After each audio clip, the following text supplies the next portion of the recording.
Welcome back, brothers and sisters. I am Braden, and this stunningly, amazingly good-looking growth of wisdom right there, that's Tim, and this is Second Legacy, and thank you for stopping by. Today, we have got two segments, and the reason we've got two versus our normal three is the first one is going to make blood pour out of my eyes, and Tim doesn't even know it's coming, but it's going to happen to him too. And then we have a goofy gun grabbers. We're going all over the globe. We're going U.S. We're going Australia. This is going to be an episode I need you guys to send out because, wow. Everything will be linked, of course, and make sure you hit that like button, subscribe to the channel, and turn the notification bell on. Tim needs the love, and so do I, and I appreciate it in advance. All right, Tim, listen. I feel like the energy was brought pretty solid in that introduction. I felt like you responded well to the buildup of you. Yeah. I think that was good. Yeah, thank you so much for the buildup. Really, yeah. You know, I try. It really set the table for what's about to happen to you because you don't know this story yet, I don't believe. I don't think you know yet. Yeah. But we're going to talk about something that you may be familiar with called sensitive places. Sensitive places? Well, I'm highly sensitive, so let's see where this goes. You are sensitive. Yes. You are quite the emotional, sensitive person. Little fun fact behind the curtain of Second Legacy. All right, well, Dr. Button Pusher, let's dive right in. This is number one. Let me show you some backstory here, Tim, before I get to the real nut of the story. There was a 15-year-old that was arrested in the shooting of a tourist in Times Square. This was last week. The teenager, Jesus Alejandro Rivas Figueroa, is accused of firing at a security guard and instead hitting a woman from Brazil. Now, this is in New York, and here's the fine young gentleman right here. And that's number two. Number three, Mr. Figueroa pulled out what the police chief in New York City described as a, quote, very large handgun and fired at the security guard, striking the tourist in the process.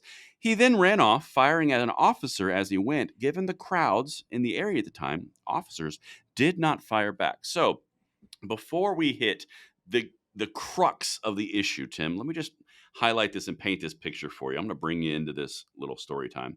This individual is a migrant. This individual is not a citizen of the United States. This individual is 15 years old. In the commission of a felony, attempted murder with a firearm that he couldn't have bought legally while he's residing in Manhattan under the guise of asylum for the sanctuary cities on the roll and the payroll and the dime of the New York City taxpayer. So that's the backstory. He was arrested, Tim. Now, what do you think happened with this criminal? What do you think? Whatever happened, it's the bleeping Republicans. But anyway, Yep. Yeah. So let me guess. The guy attempts murder of a police officer, accidentally shoots another tourist from Brazil. Mm-hmm. The picture you showed had him in custody. I'm going with released on his own recognizance and is probably vacationing in San Diego. My guess. That's a good guess. That's a good guess. But no, it turns out, Tim, your thresholds are a little off. Okay. You only get released off of your own recognizance if you mob beat the crap out of some police officers. That's when you get no bail recognizance. Okay. When you actually are shooting in Times Square, which is a sensitive place, Tim, because New York City, they came out with sensitive places. They kind of thumbed their nose at the Supreme Court. There's no guns there. So this is an anomaly. Yeah. It's very weird. It's very weird. It's not only a sensitive place, it's also a gun-free place. All right. Well, now that we've set the table, Tim, I want to bring you into the part where blood might start dripping out of your eyes. So I'm watching for your health and safety. Dr. Button Pusher's on it. We're ready. This is number 5. Times Square shooting suspect faces no added charges for being in a gun-free zone. Well, I mean... Yeah, we got the sensitive places law, but hey, it's a migrant. He didn't really mean to shoot at the cop, and I mean, he didn't even hit the cop. He hit somebody else, and we don't even know who this woman is. She's not even an American citizen. I mean, all we know is she was Brazilian. Yeah, it's just a great big nothing burger. So yeah, we're not going to tack on any charges. No. So, and I just love that headline because it just says so much with saying so little. Yeah. And as we go further, is this some of the amazing comprehensive gun control the anti-gunners think they've passed, yet they don't? Yes, it is. They don't enforce. It is, but they don't enforce it because it turns out, Tim, that if you're actively shooting, this is the caveat they didn't say in the legislation, that in New York, in a sensitive place, if you're actively in the commission of a felony and you're shooting at cops and you inadvertently hit tourists, you don't get charged under the sensitive places law. However, if you're walking around not breaking laws and carrying a firearm, then you're going to get pinched with a felony sensitive places rule, because this is the world they are making. Well, hey, this makes zero sense. It's a sanctuary city. This man is in the country illegally in the sanctuary. This adolescent. He's not a man. He's 15. Okay, I'm sorry. That's right. He's a child. That's right. Is 15 a child? I forget. Which begs the question. Is 15 a child? But no, but I don't know. So he's an illegal immigrant in a sanctuary city. He has sanctuary status, dude. Don't you understand how any of this works? Oh, if he was an American citizen, they would put him under the prison. You know, if he was just a regular, patriotic, if he had an American flag anywhere on his body, if he'd ever made a social media post in support of any type of conservative politician or anything like that, well, they would probably already have him in the death chamber for execution. But he's a protected class, right? So he's in a sanctuary city. He's the sanctuary type, and they're just sanctuarying him. It makes perfect sense. There's nothing wrong here. Oh, I didn't think about it. Yeah. I didn't think about it from that lens. Yeah. Thank you. See, Tim, this is why that wisdom statement I made in the introduction really applies. You always are. You're there. You're bringing me along. This young pup is learning things every single day. Well, I'm going to be honest, Tim. I got to keep going here because there's so much, and that's why we're devoting a whole segment and a half to this. This is number 6 as I bring you in this story. Nearly 2 years after New York lawmakers banned firearms in Times Square to prevent gun violence in the bustling tourist hub, a 15-year-old accused of shooting and injuring a tourist while shoplifting last week is facing no additional charges for bringing a gun into a so-called sensitive location. Well, we covered that. Mm-hmm. But listen to this. This is 7. But prosecutors did not charge him with criminal possession of a weapon in a sensitive location. The charge attached to breaking the new law. As of early November, only 3 people in the entire state faced a top charge of criminal possession of a firearm in a sensitive location, and none of those had been in Times Square, according to state data. At least one other person accused of opening fire in Times Square since the law took effect in September was also not charged with violating the new law. Is this what progressives call progress?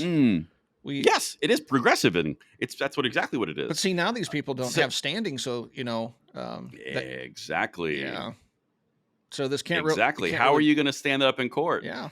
If you're going to sit there and say no, it's perfectly fine. This is something that's going to work, but you don't apply the law except in select choose when you want to issues.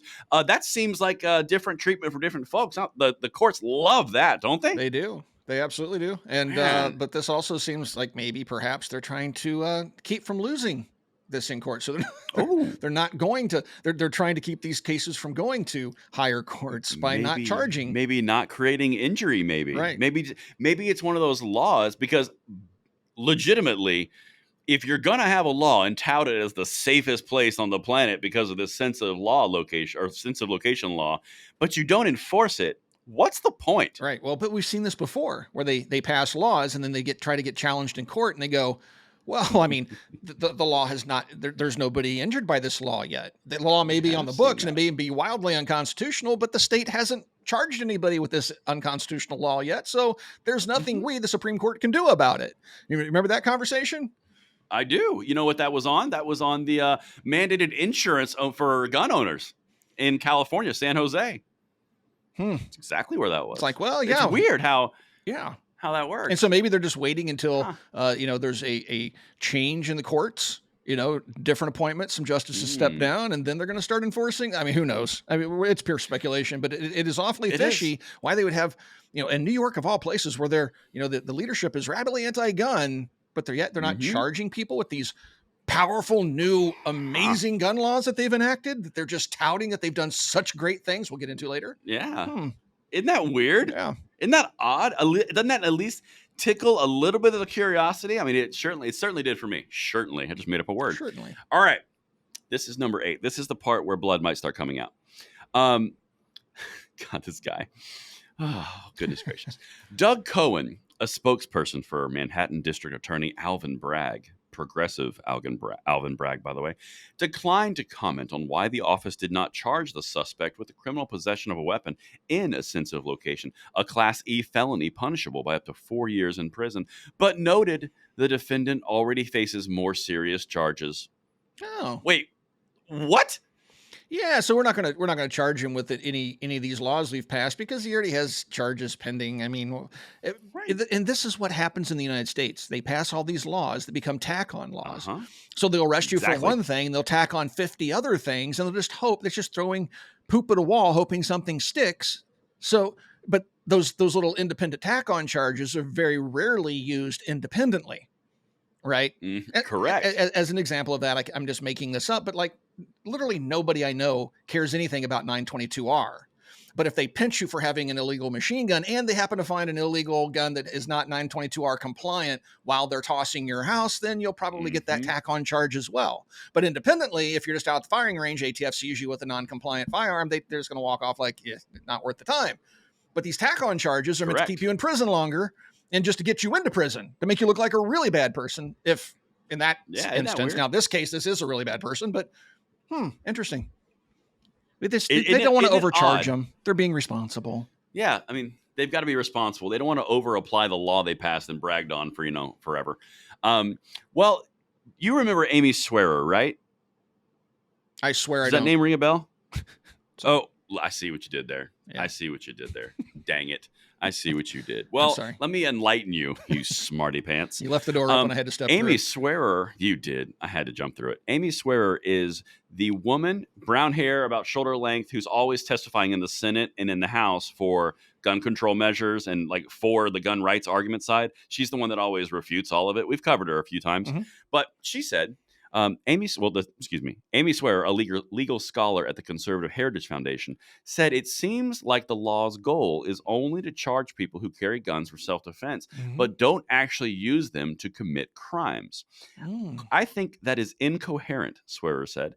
You are essentially suggesting that the only reason you would charge someone with this offense is if it's the only offense you could charge them with, which would suggest they probably were not the type of violent perpetrator who was causing problems in the first place. Man, that's a hot take right there.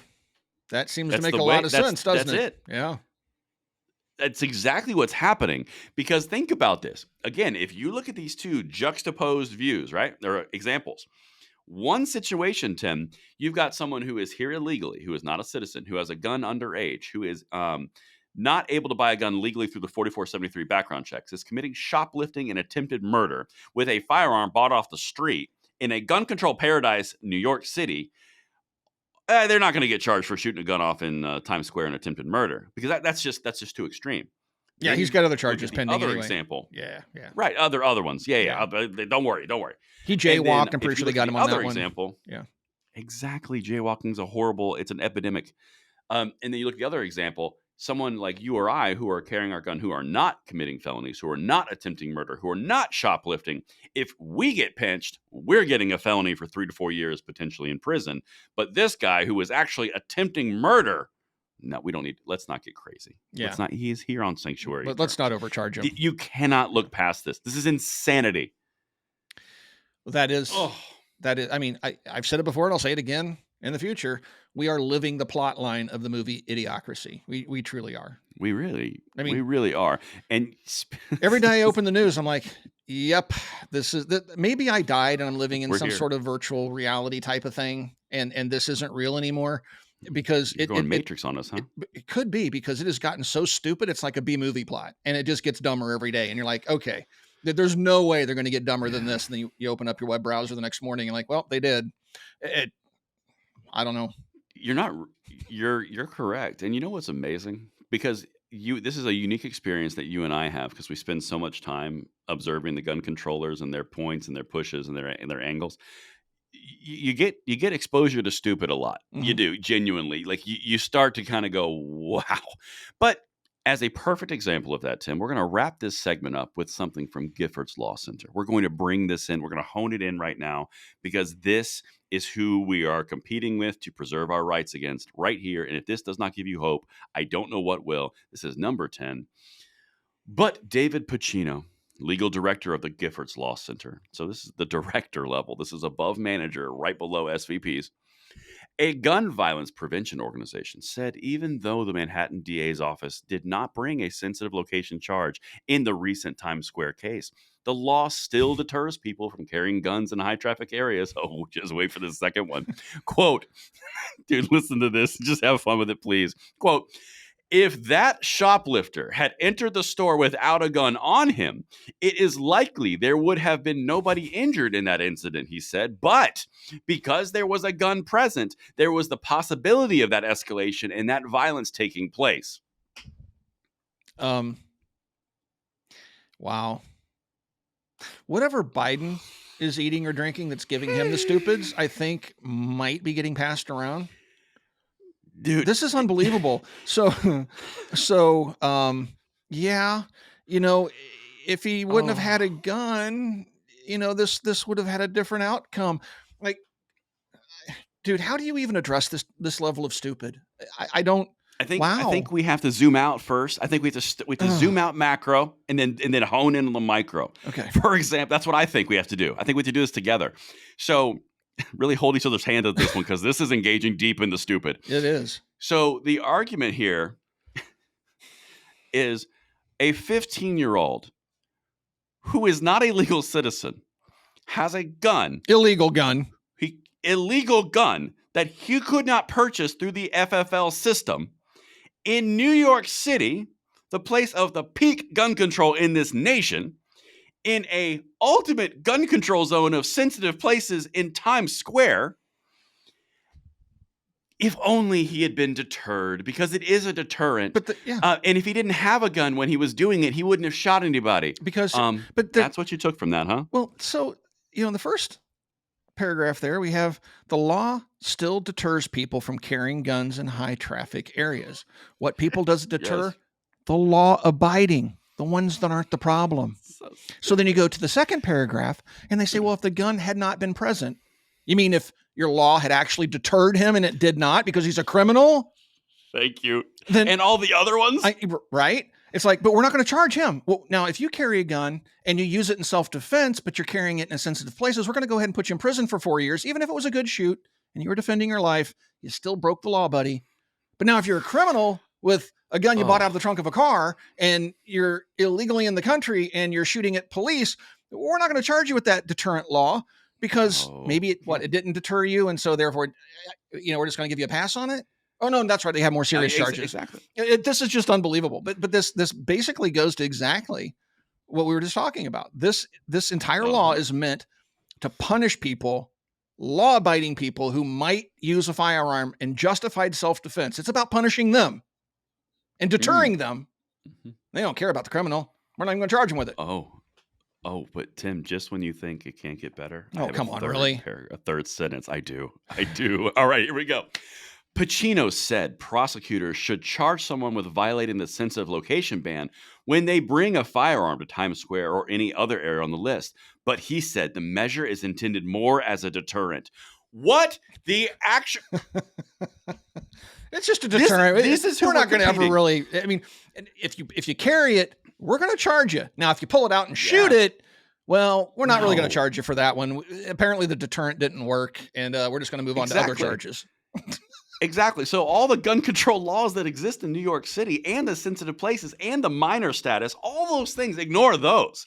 And also the fact that he was actively shooting in a commission of a felony, attempting to commit murder against police officers, hits a tourist, an innocent bystander, well, the deterrent didn't work. So, neither do the other gun laws work. So, we do need to arrest people who do that, but it's meant as a deterrent, except in this case where it didn't deter anybody, so there shouldn't be any charges because gun control makes sense. And after all, Tim, if the gun hadn't been there, they couldn't have fired the gun and no one would have been hurt. So really, it's the gun's fault. Dude, you cannot chart this on a graph. You cannot put strings to this. This is a simple fix. I'm not an attorney. I don't play one online, and this is a joke. Man. Okay? This is a joke. Wow. But you kind of take the punch out of it when you say that. Well, but you know how this gets misconstrued by the gun grabbers and everybody else, the media and the FBI and everybody else. But so in theory, based upon what this man has said, this Puccino dude, Pocchio guy. Puccino.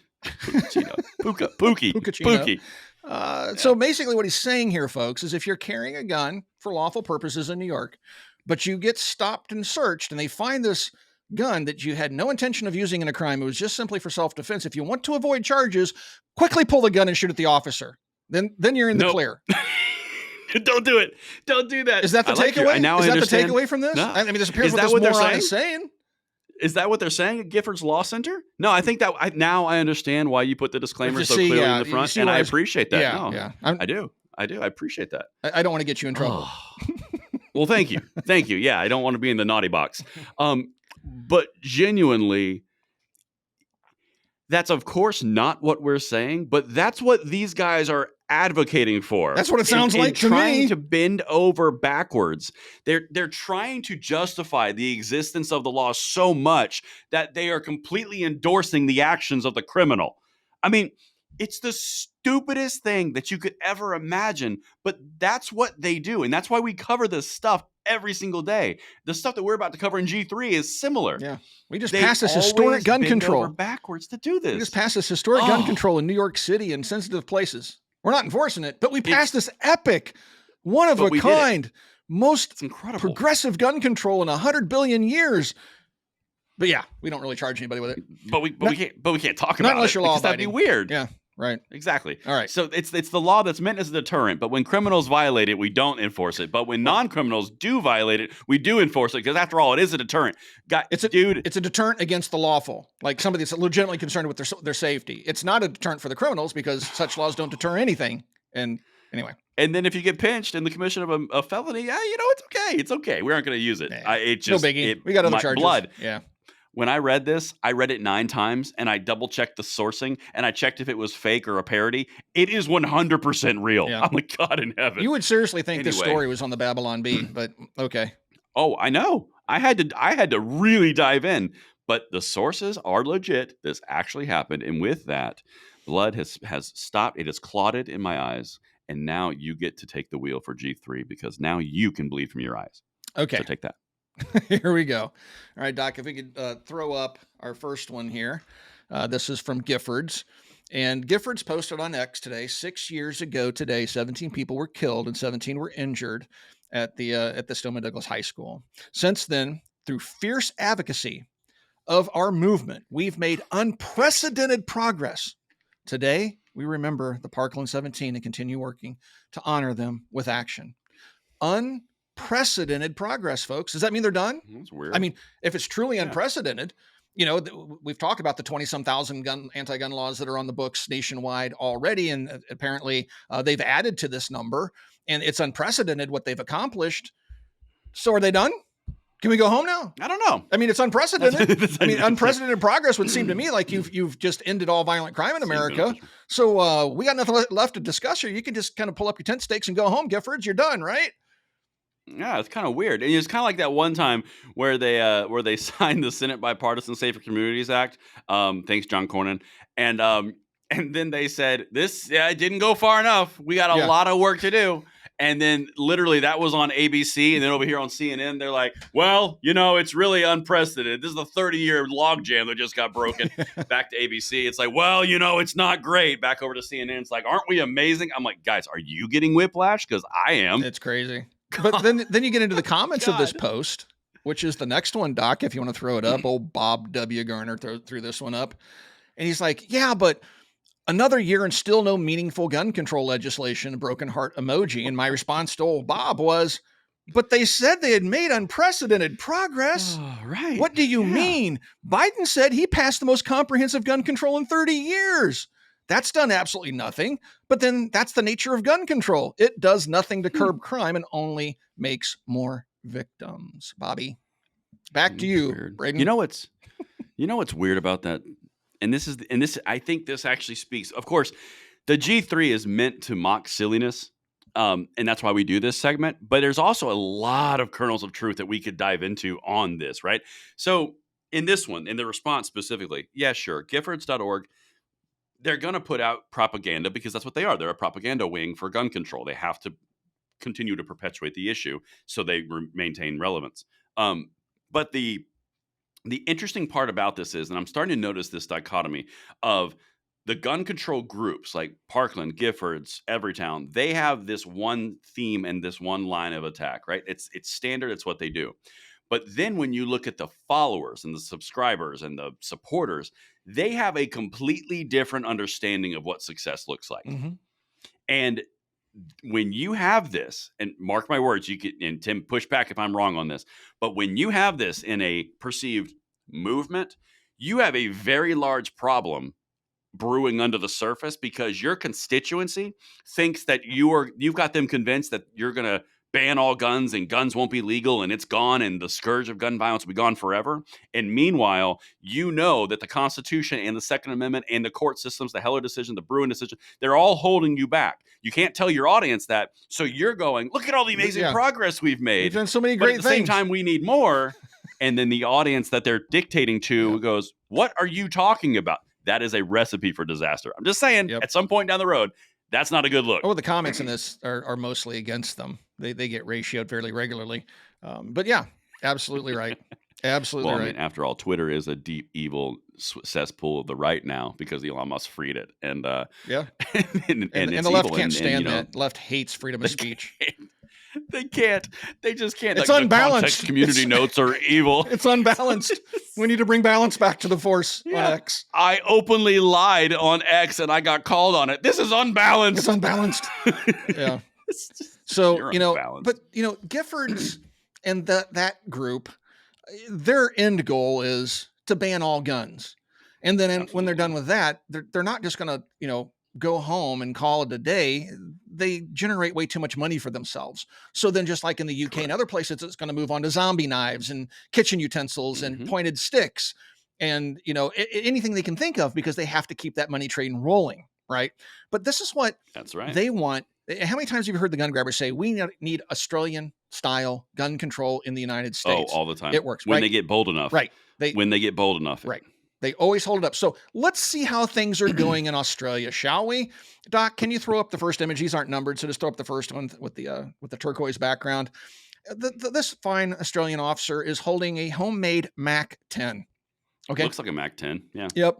It's and I read articles dating back, several decades where a jeweler in Australia was making fully automatic Mac 10s in the back of his store and selling them to bike clubs that were, in the area. That were outlaw clubs, and he got pinched for that. So this is nothing new. This has been going on since they enacted their gun control and confiscated firearms from their citizens. They just make their own, and it's only becoming easier to make your own. If you roll up the next one, this one is 3 guns. So there's a serial production line of these apparently going on, and you see a few receivers there, 3 mostly complete firearms, everything, the magazines, everything are being made, barrels, everything. Again, homemade firearms that the police are taking off criminals and maybe even not criminals, people that otherwise wouldn't be a criminal that just want a gun for personal protection. They just have to get one somewhere. Folks, it is not rocket science building a firearm. They find firearms in prisons. People make all sorts of firearms out of all sorts of things. Firearms were made in like legitimately ancient China. I mean, like once they had gunpowder, right? And you can make gunpowder yourself. Freaking arrow, right? You dig all the ingredients right out of the ground, and we've arrived. Yep. And if you bring up the next one, Doc, here's a table full, and some of these appear to be 3D printed. Like there's a Glock-looking frame over on the bottom right-hand side, and then you see some welded. Some more traditionalists out there still doing things the old-fashioned way. Then we have, the new crowd. They're using the 3D printers. I love those 3D printers, and metal printing is becoming more of a thing as that cost comes down. But you can see, look at all these little firearms, little Derringers, all this stuff, all homemade, all stuff that they've taken off Australian citizens. And then the last couple here are interesting. The next one, Doc, is a police officer holding up like his version of a Madsen submachine gun that was homemade. That, again, look at that, right? Just that gun control. That looks like something straight out of World War II. Like that looks like, it looks like a Madsen submachine gun to me. Straight out of the trench. Yeah. Yep. It's very Stinish in its design, very simple. I would imagine just an open bolt, very simple gun, very, very easy to design and make something like that, folks. It's not hard. And then if you go to the next one, here we have a 3D printed Glock. Check that one out. Homemade gun right there, folks. And then the last one, nonetheless. Yep. And the last one this one is another Mac 10 looking clone, but it has an angled grip on it. I'm guessing this one uses Glock magazines. These guys are really good. I mean, I haven't seen that done like by Masterpiece Arms or anything. They're not using Glock mags yet, but hey, the Australian gun manufacturers that are doing so apparently illegally against Australian law, they've actually figured out how to get a Glock mag into a Mac 10. Back to you.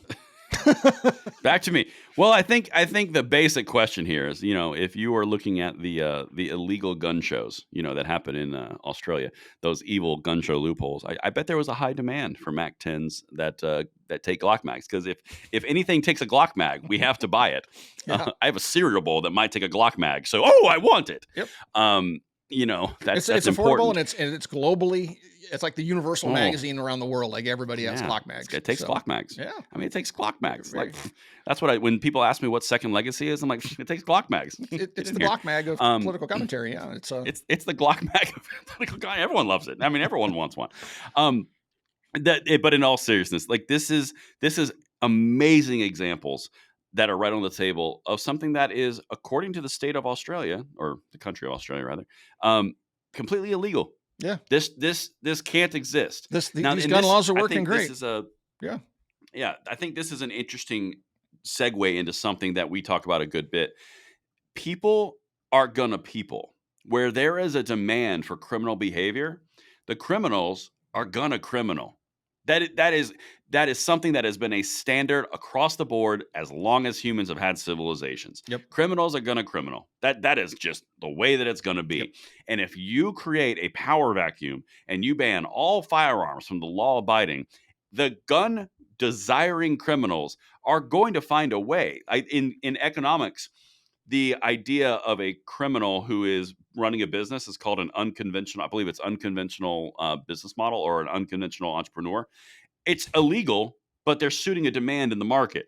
That's what you're seeing right here. That's the important thing that left just doesn't understand. They go, well, there's a law against it. So if there's a law against it, then it won't happen. Let's go back to the earlier example. Times Square, sensitive place. New York, ultimate gun control law. Illegal. 15-year-old minor has a gun. Illegal gun. Like, criminal is gonna criminal, bruh. Yeah. That's why Chicago is in the state it's in. It's just like what you're talking about. They absolutely admitted in that little article that the only people that really follow the law are the law abiding, and then the lawless don't follow the law, but we're not going to charge them. But it's when you ban legal ownership for 99% of the country who is never going to use a firearm for nefarious purposes whatsoever, you've accomplished nothing other than to make more victims, because we know from multiple studies that anywhere between 1 to 2 million uses of firearms, many of which go unreported, are documented to have happened in the United States every single year as self-defense cases, justifiable self-defense cases. And in the vast majority of those are shots never fired. Just the presence of a firearm stops the crime, ends the violence, and saves lives. Exactly. But they don't care about any of that. They just want to take your lawful gun away so that the criminals will have guns like this, because they will have them. And these will only get more sophisticated. You outlaw guns in the United States, Americans are pretty ingenious in how they can come up with ways to meet market demands. And I guarantee you the Australians are producing this rather cheaply made looking stuff. We can really do a bang up job. We can produce stuff that make Khyber Pass AKs look junky. You know what I mean? It's like, come on. Come on. Well, I mean, historically, and this is the interesting part, and you're getting into, like, we're coming up on time, but you're getting into the interesting point here of they're ignoring the fact that the first rifles were made by German immigrants in the hills of Kentucky. Yes. 300 years ago. Right. The pinnacle of firearm technology was created by a bunch of guys who were literally in the backwoods of Kentucky in these German-influenced areas. And that was all it took to revolutionize the gun world in warfare for the next 300 years. Yep, extending the typical combat range of a max of about 50 yards to hundreds of yards. Changed the nature of warfare, all done in the hills of Kentucky. Yeah, so it's stupid. Gun grabbers are dumb. They don't care about safety. Yeah. They're stupid. Thanks for watching. That's right, dumb. All right, folks. Talk to you soon.